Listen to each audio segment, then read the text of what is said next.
So you're dealing with jawline acne. Specifically here, it is driving you crazy and you refuse to go back on the birth control pills, spironolactone, Accutane, all the things just to fix it. What can you do? Today, I'm gonna share how you can get control of your jawline acne holistically with 6 steps in just 8 weeks. Let's discuss. Hi there, my name is Therese, and after 15 years of acne struggles, I finally cleared my skin naturally and created my acne clearing program, The Clear Code, to help you do the same. 9 years and thousands of clients later, I've made it my life's work to get you clear skin without harsh chemicals, pills, and or creams. So make sure you subscribe to my channel and hit the bell to be notified when I post a new video. Let's go over the 6 action steps you can take to start to clear hormonal acne along your jawline naturally from the inside out. Number 1, you have to determine, this is actually a key, huge step that I think a lot of people miss. This step is that you have to determine whether or not you have fungal acne or hormonal acne, okay? They are a little different. Let's discuss. We all have bacteria, fungus, all these different things all over our bodies at various points, right? We have stuff in our eyelashes. It's kind of gross, the level of like microbiology that exists on our face at all times, but it's fine. It's normal. That being said, the issue we can run into, especially with acne, like here down your neck, is that sometimes we might think we have hormonal acne, but we actually have fungal acne. I have a whole video about fungal acne. You can find it here. But that being said, I'll go over some key differences. If and when you're dealing with fungal acne, you're dealing with an overgrowth of yeast. So you have an overgrowth of Malassezia folliculitis, and it creates inflammation at the pore. And the problem is a lot of our products actually feed the yeast. So fun fact, this yeast will feed off of oils specifically found in our skincare, our face washes. Definitely any type of oils I always recommend to stay away from, because those can be really triggering for fungal acne. And some things that characterize fungal acne are, number 1, a lot of the acne breakouts, again, they're like here, and they're really, they're like the same size. They're kind of uniform in size. They itch like crazy. And they also kind of lead here, like they lead a little bit further down your neck. And I'll show a picture too of a client that struggled with fungal acne, so you can kind of see a little bit about what I'm mentioning in terms of like how they look uniform. Another thing about fungal acne is that it will most likely not respond to topical antibiotic treatment. So for example, something like benzoyl peroxide, salicylic acid, or any type of clindamycin that you might get from your dermatologist might actually make your fungal acne worse. So if you recently got something like that I just mentioned, and you've been using it for, let's say, 8 to 12 weeks, so like 2 to 3 full months, and your acne has gotten worse, it's itchy, it's spreading, and it's all kind of the same size, I would 150% try to figure out with your doctor if it's fungal. They can do like a scrape test and see if it grows any kind of yeast, because key. If you're dealing with hormonal acne, that being said, you're gonna see different things, okay? Especially along your jawline. The reason we have a lot of hormonal acne that presents here is because we have more hair follicles here. So acne begins at the pore level, at the hair follicle level. Basically, we have too many skin cells, too much oil, skin cells don't slough off the way they should, and then bacteria, P. acnes, gets into the pore and it causes a breakout. Now, you'll also know that you have hormonal acne if and when your breakouts are cyclical. So at points of the month, you find that your skin is clearer. You're like, oh, looks great. And then a few days later, when you ovulate or right before your period or during your period, you're like, what? This is terrible. So fungal acne versus hormonal acne. Fungal acne, a lot of the same size, very itchy. Acne gets worse if and when you use any type of oil products. Versus hormonal acne. It will improve with topical treatments sometimes. You'll see that it's more cyclical, and the acne will be a little bit less uniform. So you'll have some cysts that are larger, some cysts that are smaller. Nothing will look the same. The second step, let's say you're dealing with hormonal acne, right? We know that you're dealing with jawline hormonal acne that's linked to hormonal imbalances. The next thing you have to do is you have to figure out which hormonal imbalance is most likely going to be triggering the issue. And I hate to tell you this because I know you want to hear something different, because I did too. But there's no hormonal test that's going to tell you why you have acne, okay? I'd say once or twice a day at this point, people say to me or ask, hey, can I just take a test? And it's like, if there was a test to tell you why you had acne, we would all take it. No one have acne anymore. Like, it's unfortunately not that simple. The 3 hormones that I see impacting your hormonal acne here the most are going to be estrogen, testosterone, progesterone, and actually I'm going to add another one, stress hormones like cortisol, epinephrine, adrenaline. I have a ton of videos on hormonal imbalances. I'll share one here. That being said, I want to give you some key ways to identify which hormonal imbalance you're dealing with, okay? If you're dealing with excess estrogen, it's usually referred to as estrogen dominance, okay? You're going to see mid-cycle and pre-period breakouts pop up the most. You're going to struggle a little bit with bad PMS. You're going to feel puffy and bloated right before your period.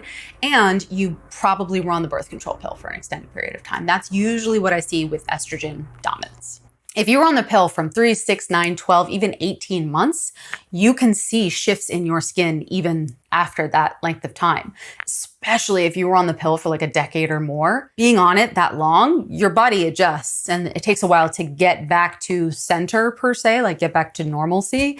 And that's when things start to shift, because what happens is when you're on the birth control pill, you artificially lowered your levels of testosterone, your androgen levels. And what will happen is testosterone levels will start to creep up post the birth control pill. And then that increases sebum levels at the pore, which can lead to breakouts. I also see signs of high testosterone in athletes. So women who work out and lift heavy or run, like we're talking 6 to 10 hours a week, or lift heavy 5 to 6 times a week. Plus they consume a high amount of dairy and or whey protein, butter. And so if and when you recently came off the pill, you work out a lot, and you love cheese, butter, dairy, you could be dealing with some excess testosterone. The final hormone that I see that impacts hormonal acne is progesterone, having low progesterone. And that often shows up for clients who have 21 days or less cycles. So basically that means they're getting their period every 3 weeks, and or they are breaking out the most on their period, right? They are having the most acne right when they get their period. So that's usually linked to low progesterone. If and when you've been able to identify which hormonal challenge you're dealing with the most that's causing this jawline acne, estrogen dominance, high testosterone, or low progesterone, there are 3 different herbs you can check out for each. The first herb that I love to recommend to everyone for estrogen dominance is a dandelion tea. It is an herbal cholagogue and it supports bile flow from your liver, so it just increases liver detoxification, which you definitely need post using the birth control pill or being on antibiotics for an extended period of time. I love dandelion tea. Another really gentle herb that you can check out for high testosterone is spearmint tea. There was a study done on a group of people and it showed that when they drank 2 well-steeped cups of spearmint tea, that their androgen levels decreased. And that can definitely support clear skin. Another herb you can check out for low progesterone is something like Vitex, Agnus castus. And it has been shown to slowly and gently increase progesterone levels, which can lengthen out your cycle and then positively impact your skin. Action step number 3 that you can take to start to get control of your jawline acne is to follow a lower glycemic diet. Notice I didn't say don't eat sugar. I just said lower glycemic. And so what does lower glycemic mean? I routinely tell my clients to eat a donut and have a cookie, right? That is what I say every day. I'm sure if you've seen any of my other videos, I'm always talking about that. Lower glycemic generally means that instead of grabbing things like white flour, sugar, muffins, cookies, cakes, instead of grabbing things like that consistently, you're grabbing something with a higher amount of protein and or healthy fats instead.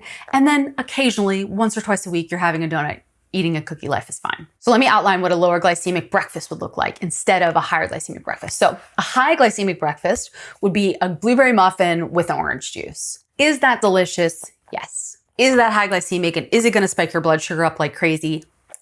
Also yes. Orange juice, unless it's freshly squeezed, and even if it's freshly squeezed, is super high glycemic. And then blueberries, or a blueberry muffin is just essentially sugar. And so what happens is you eat those foods for breakfast. They taste delicious. Like, let's be clear, they're delicious. But they spike your blood sugar up a ton, right? They'll immediately spike your blood sugar up. And then what happens is your body releases insulin because it doesn't want your blood sugar to be up so high. And so your body's like, kind of freaks out naturally. And then what happens is 2.5 hours later, you have a crash, right? You're tired. It's the middle of the morning. You're like, oh my God, I can't go on. I can't go on. And then the cycle repeats. You grab more sugar because you need more energy. Now, let's have a lower glycemic breakfast. That looks like something like 2 eggs scrambled with half an avocado mixed in and a big handful of berries. Totally different breakfast. You have a high quality protein, high quality fat, complex carbohydrates to give you some energy, fuel, glucose. And when you have that type of breakfast, you won't have that crash mid-morning because you didn't spike your blood sugar up so much to then have insulin come to the rescue to tamper it down, right? You have like a more steady, more balanced level of blood sugar throughout the day. A lower glycemic diet is important because high sugar diets are highly inflammatory, but then they also have been shown to impact your skin from an inflammation level. Basically, the higher levels of blood glucose you have, the more insulin you have, the more insulin growth factor 1 you have. And if and when you are dealing with acne, there are 4 conditions at the pore that lead to breakouts. You have too many skin cells, too much oil, skin cells don't slough off the way they should, and then bacteria gets into the pore and makes you break out. That's what happens. And if and when you have a higher glycemic diet, you impact that first condition. Basically, more sugar throughout a long cascade of events can equal more skin cells at the pore, which is why too, if you've ever gone like completely removed sugar, which again isn't sustainable, not what I recommend, but let's say you've completely removed sugar from your diet, you probably noticed your skin calmed down really fast, right? Maybe 7 to 14 days because you just lowered overall inflammation levels, and also you probably started to dial back the amount of skin cells at your pore. The 4th action step would be to pick one of the herbs that I recommended in action step number 2. So pick dandelion tea, spearmint tea, or Vitex agnus castus. I'm not a doctor, so always check in with them if you're going to start any herbal supplements, but those are the ones you want to just pick one. Don't start them all. Okay, don't.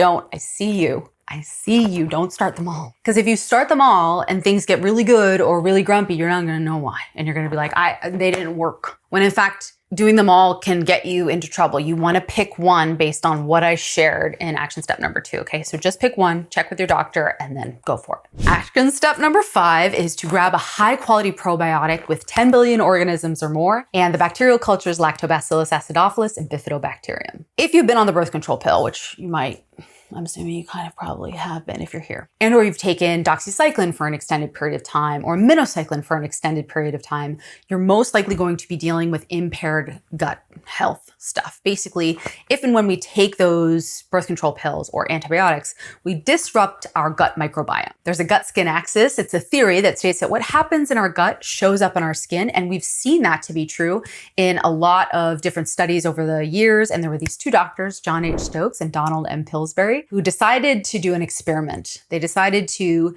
see if Lactobacillus acidophilus cultures added into the microbiome could positively impact things at the skin level, right? Acne. And so they basically added those cultures into their food. So think yogurt, kimchi, sauerkraut, kombucha, and the acne patients, all of their acne improved.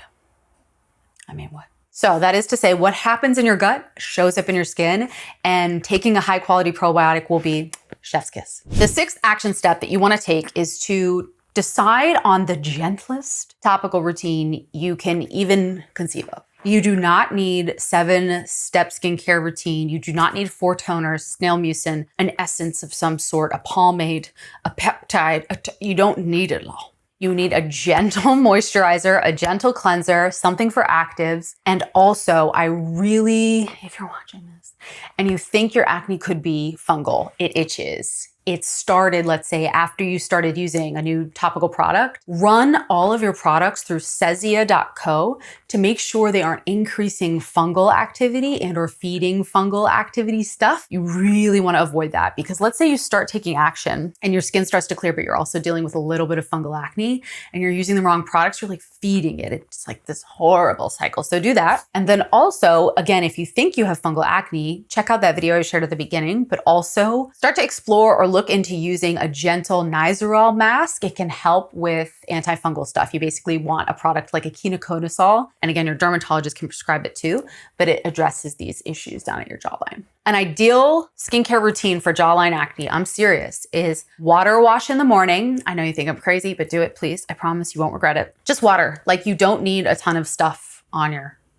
in the morning especially. Then apply an SPF with a moisturizer like a CeraVe SPF, super simple. Then at night, cleanse with a really gentle cleanser. Use a moisturizer and then apply like a spot treatment or a tretinoin or a retin-A, some type of antibacterial to address things. That's it. I know you're gonna want to just destroy the oil and like remove all the things immediately. I promise you less is more. I have a 7th action step that is the bonus action step for this, and that is to define a stress management plan for yourself. And here's why. Stress is not gonna give you acne. I was stressed out yesterday and I don't have acne, but it can be the straw that breaks the camel's back. If you are dealing with significant acne challenges currently, right? Or you're on the verge, like you feel like your skin is grumpy, you have a few breakouts and you're like, oh, and then you get highly stressed. What that does is it releases cortisol, epinephrine, adrenaline into your bloodstream, all of which are stress hormones that can increase sebum levels at the pore. And like I shared, those 4 conditions at the pore are needed. One of them is that you have excess oil. You don't want to be too oily. Again, I don't like to demonize oil because you're going to love oil as you age. Oil is good. It's healthy. It helps repair skin. Like we want oil, but you don't want excess oil. And if and when you're highly stressed, you're going to be more likely to have a lot more oil at the pore level. It's just how your body creates and what your body does. So that would be my 7th bonus action plan. I know that's easier said than done. Like, oh, thanks, define a stress plan. Great. Like, believe me, I get it. Stress is a difficult thing to manage. The things that help me the most are when I go for longer walks. I know, again, it sounds so simple, but I'm serious. Long walks have saved me some big mistakes. Number 1, I definitely drink a lot of water throughout the day because water is actually physiologically calming to your entire body. The more water we drink, the more calm and kind of relaxed we can be. If you're dehydrated, that's generally not good. And what else do I do? Oh, I also meditate for about 3 minutes every day. I'm not crazy about meditation in general, just because it's very hard, especially if you're already dealing with stress or anxiety. It's very hard to tell someone, hey, you should just sit and meditate for 12 minutes, no problem. Like it's horrifying. So I actually just do 3 minutes a day. And then over time, I'll try to increase that to 5 to 10.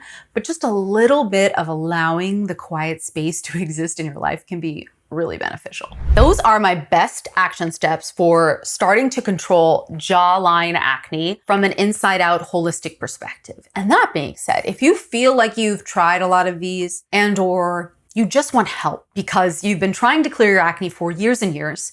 You've recently come off the birth control pill. You refuse to go back on it. And you really just want someone to tell you what to do, how to eat, to start to heal your acne naturally, holistically. Apply to my acne clearing program, the clear code via the link below. In the acne clearing program, we define your root acne triggers. We define customized action steps for you to take based on your skin.